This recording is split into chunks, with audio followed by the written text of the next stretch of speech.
Hello, hello, hello. Bonsoir. Bonsoir à toutes et à tous. Je suis heureuse de vous retrouver ce soir dans une nouvelle vidéo et dans une nouvelle vidéo en soft spoken, comme vous pouvez l'entendre. Il me semble que ça fait bien longtemps que je n'ai pas sorti de vidéo en soft spoken. J'en ai tourné que 2 sur ma chaîne, je crois d'ailleurs. Et je vous retrouve ce soir avec ma voix parlée pour clore cette FAQ, foire aux questions. Je vais répondre dans cette vidéo aux questions que vous m'avez posées sur mon métier, sur ma vie professionnelle. Vous m'avez demandé pas mal de petites choses. Donc pour ceux qui ne le savent pas encore, non, l'ASMR n'est pas la seule activité que je fais. J'ai un métier, je suis professeure des écoles. Je suis professeure des écoles en école maternelle et je suis devenue professeure des écoles après une réorientation professionnelle, d'où le fait d'avoir reçu plusieurs questions sur mon parcours. Donc on va tout de suite commencer et je vous en dirai un petit peu plus sur moi et sur ma vie pro du coup. Alors vous m'avez demandé en premier, que préfères-tu dans ton métier? Alors, ce que je préfère le plus dans mon métier, je dirais que c'est la relation que j'ai avec mes élèves, le rapport avec les enfants, la confiance qu'ils ont en moi. J'adore pouvoir observer leurs petits progrès, leurs connaissances, leurs petites blagues parfois. Et c'est ce qui me plaît le plus au final, d'être en relation avec de jeunes enfants du coup en maternelle et de pouvoir leur apprendre plein de petites choses, plein de choses tout au long de l'année et surtout pouvoir voir leur évolution jusqu'à la fin de l'année, je dirais. C'est d'ailleurs pour ça que j'ai choisi finalement le métier d'enseignant. Enfin, je suis enseignante finalement pour pouvoir accompagner les enfants autant dans leur évolution vers leur maturité que leur évolution au niveau des apprentissages, de leurs connaissances, tout ça. Donc c'est ce qui me plaît le plus dans mon métier. Alors après, vous m'avez demandé quels sont les inconvénients de ton métier. Alors nous avons beaucoup d'avantages, vous le savez très bien. Je pense que quand on parle de professeur des écoles, j'ai pris ma brosse pour vous faire des petits bruits en même temps. Lorsqu'on parle de professeur des écoles, on pense surtout aux vacances scolaires. Et je vous avoue que ça a été, malgré ce que les autres peuvent en dire, moi je vous l'avoue que ça a été quand même une composante non négligeable pour mon choix de réorientation professionnelle. Je souhaitais pouvoir disposer des vacances scolaires. Donc je sais que nous en avons beaucoup et nous sommes chanceux de ce point de vue-là. Par contre, vous m'avez demandé quels sont les inconvénients. Les inconvénients, c'est... il y en a plusieurs finalement. Nous avons beaucoup de travail personnel lorsque nous quittons l'école. Et d'ailleurs, pour la plupart des enseignants, des enseignantes, nous ne quittons pas l'école une fois que les élèves sont partis. Nous partons beaucoup plus tard pour certains, dont moi, pour préparer nos cours du lendemain, ranger la classe, parfois corriger des travaux d'enfants, etc. Donc les inconvénients, je dirais tout le surplus d'heures que nous sommes obligés de réaliser pour toute la préparation en amont, des cours, des supports, du matériel que les élèves vont utiliser. Surtout en maternelle, il y a beaucoup de choses à préparer pour la manipulation, puisqu'ils ne savent pas lire, ils ne savent que très peu écrire. Donc il faut beaucoup de matériel à manipuler, de jeux avec les lettres, les nombres, tout ça. Donc ça demande beaucoup de préparation, mine de rien. Puis pouvoir suivre tous les programmes année après année. Puis tout ce que je vous dis, tout ce qu'on ne sait pas, c'est-à-dire que les professeurs des écoles, les enseignants arrivent bien avant l'heure où les élèves vont entrer en classe. Et ils partent bien après aussi. Donc toutes ces heures-là ne sont pas comptabilisées, malheureusement, dans tout le quota d'heures pour lesquelles nous sommes payés. Et un gros inconvénient aussi, je dirais, pour ma part en tout cas, puisque je suis professeure des écoles en centre-ville d'une assez grande ville, nous avons de gros effectifs d'enfants dans les classes, d'élèves dans les classes. Pour vous faire une idée, dans l'école où je suis, nous sommes 3 classes sur 6 à être à 32 élèves. Et les autres classes ne sont qu'à 24 élèves, puisqu'il est préconisé par le ministère d'avoir des classes de grande section qui ne dépassent pas les 24 élèves dans l'idéal. Ce qui fait que pour les classes de petite et moyenne section, nous nous retrouvons à de très gros effectifs.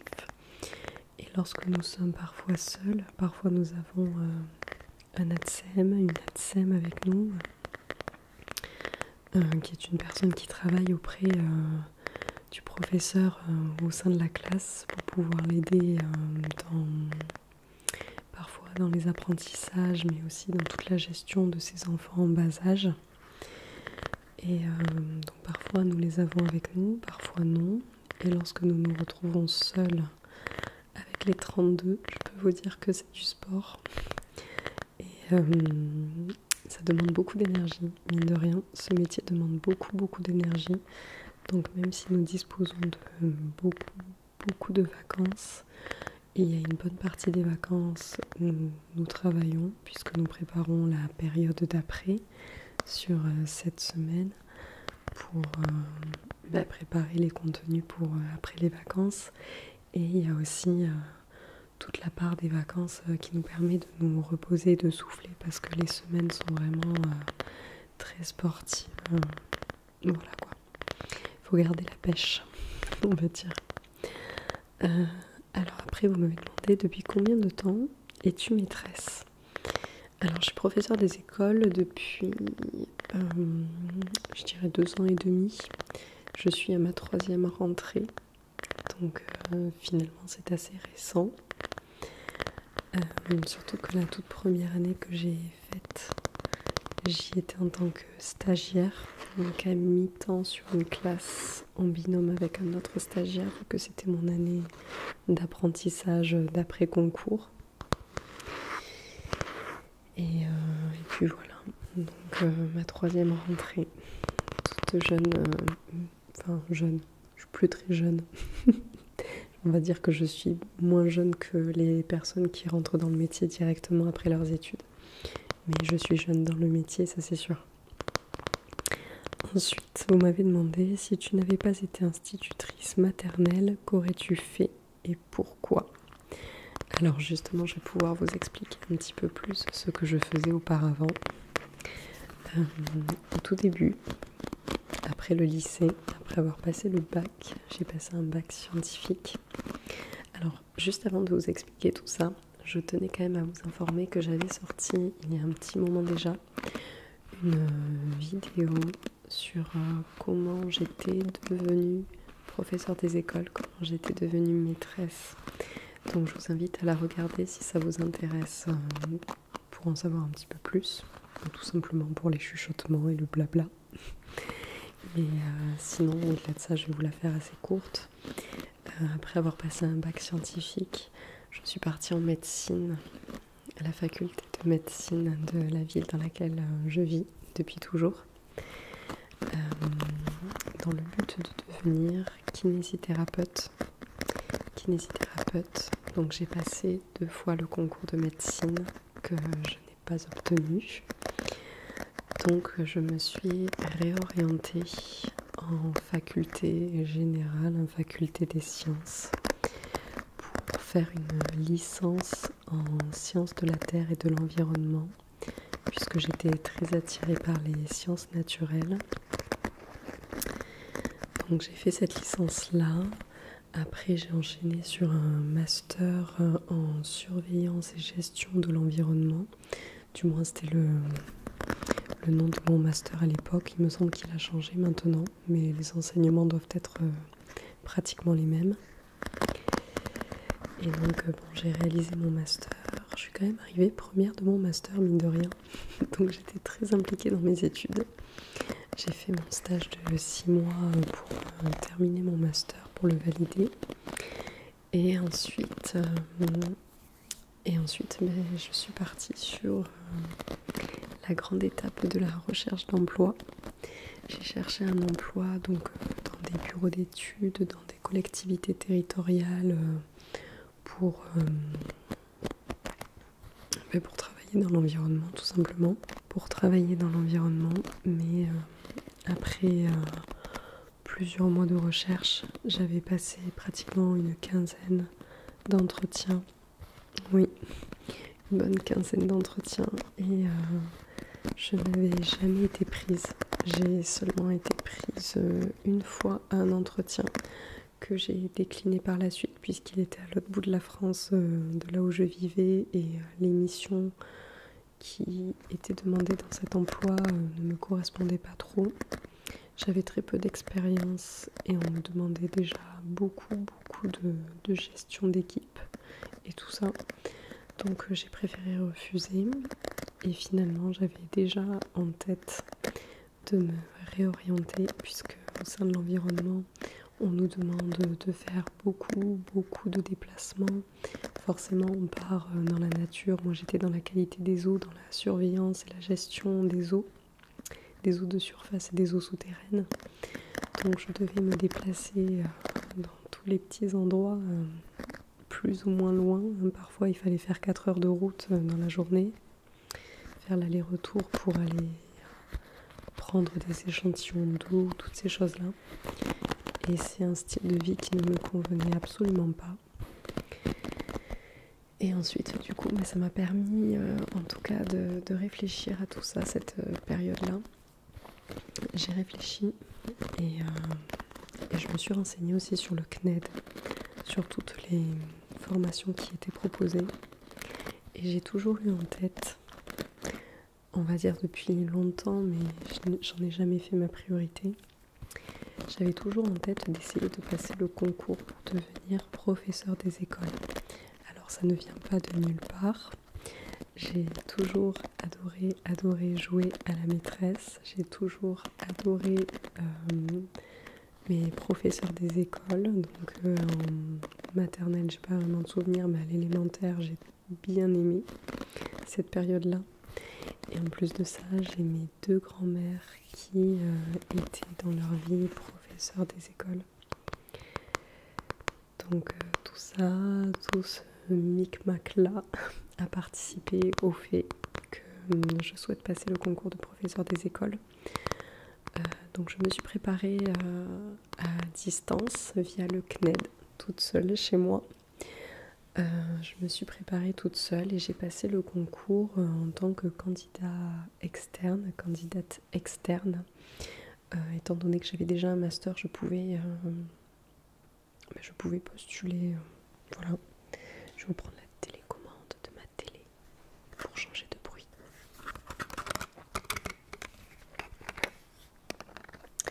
Et donc j'ai passé le concours, je me suis donnée à fond puisque pour moi c'était qui tout double. Il fallait absolument que je l'ai pour pouvoir avoir un tremplin dans ma vie professionnelle puisque je ne supportais pas cette période où je ne travaillais pas. Je suis assez bosseuse dans la vie, assez dynamique, donc de ne rien faire, je l'ai super mal vécu en fait. Donc je me suis mise à fond dans ces révisions, j'ai passé le concours, je suis arrivée 4e de mon académie. Je vais passer avec l'académie de Toulouse. Et voilà. Et du coup, c'était parti pour une nouvelle aventure. J'étais devenue professeure des écoles et j'ai été titularisée une année après. Donc après cette année d'apprentissage en étant stagiaire, professeure des écoles stagiaires. Une fois que c'était terminé, j'ai été titularisée et je suis titulaire depuis 2 ans en tant que professeur des écoles. Donc, qu'aurais-tu fait? Pourquoi si je n'avais pas été maîtresse? Certainement, comme au tout début, je l'avais choisi, kinésithérapeute, si tout s'était bien passé depuis le début. Mais finalement, je crois un petit peu au destin et je me dis que ce n'est pas arrivé pour rien parce que je suis très épanouie dans ma vie professionnelle actuelle. Et ce boulot-là me correspond bien finalement. Donc voilà. Ensuite, vous m'avez demandé, est-ce que tu as rencontré des difficultés particulières durant tes études supérieures? Ça, je vous ai pas mal répondu à ça. Après, des difficultés au sein même de mes études, pas vraiment. J'ai quand même eu d'assez bons résultats quand c'était ma licence et mon master. En médecine, c'est différent, étant donné que c'est un concours, on n'a pas de contrôle continu. Mais donc si je mets mes 2 années de médecine de côté, j'ai quand même eu pas des facilités, mais ça s'est bien passé quoi. Le travail paye. J'ai beaucoup travaillé, mais ça a bien payé. Ensuite, est-ce que tu as toujours voulu être maîtresse, professeur des écoles? Bien non, ça aussi c'est une question. Je pense y avoir répondu. Alors, est-ce que tu as toujours voulu être professeur des écoles? Non, étant donné que j'ai fait d'autres parcours, et en même temps j'ai envie de vous dire, finalement oui, parce que ça a été un métier qui m'a toujours plu, qui m'a toujours attirée. Je vous dis ça, quand j'étais petite et que je jouais à être professeur des écoles, j'avais des classeurs entiers d'exercices que j'avais inventés ou que j'avais récupérés de ce que j'avais fait moi-même à l'école pour pouvoir jouer moi-même la maîtresse. J'avais un grand tableau dans ma chambre et j'avais piqué aussi les anciennes affaires d'une de mes 2 grands-mères qui était professeure des écoles et qui avait gardé ses affaires. Et j'avais tout récupéré, les anciens manuels, les anciens exercices. Et devant mes petites peluches, je leur faisais travailler les maths et le français. C'est comme ça que je passais mon temps libre quand j'étais petite. Enfin, pas tout mon temps libre, je vous rassure. Après, vous m'avez demandé comment tu as découvert ton métier. Ça aussi, je pense qu'en fait, avec ma réponse, j'ai un petit peu répondu à toutes vos questions. Comment tu as découvert ton métier? Au niveau de mes grands-mères, de ma famille. Et puis après, je pense que c'est le premier métier que l'on découvre finalement en étant enfant. Puisque nous sommes forcément confrontés à notre professeur et à nos professeurs tout au long de notre période scolaire. Donc on voit comment ça se passe au sein des classes, quoi. Même si ça a bien changé depuis, je peux vous le dire. Donc vous m'aviez aussi demandé quelles études as-tu fait? Les études, je vous ai tout raconté. Et après vous m'aviez posé une dernière question. Est-ce qu'un parent t'a déjà reconnu? Alors ça, c'est ma grande hantise. Enfin, hantise. Le mot est fort. Je ne dirais pas que c'est une hantise. Mais j'avoue que je serais assez surprise de me rendre compte un jour que un ou plusieurs parents auraient pu me reconnaître sur ma chaîne. Il me semble que j'en avais déjà parlé dans la précédente FAQ, la précédente vidéo FAQ. Je sais pas, en fait, comme je vous avais répondu la dernière fois, ça sortira un petit peu du cadre professionnel étant donné que ma chaîne c'est mon loisir, mon temps libre, ma vie personnelle. Je sais pas comment je réagirai, mais aucun parent pour l'instant ne m'a reconnu et c'est mieux comme ça en tout cas. Voilà pour cette vidéo sur mon métier et mes études.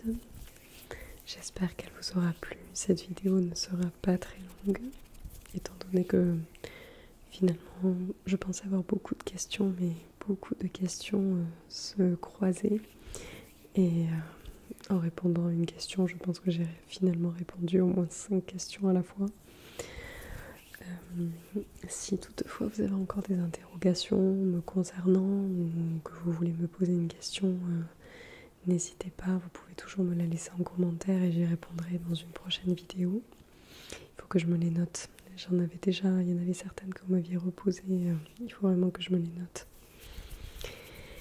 Mais en attendant, en tout cas, je souhaite vous remercier énormément pour toutes les personnes qui s'abonnent à ma chaîne, qui commentent mes vidéos, qui like, pour tout le soutien que vous m'apportez. Je vous remercie énormément.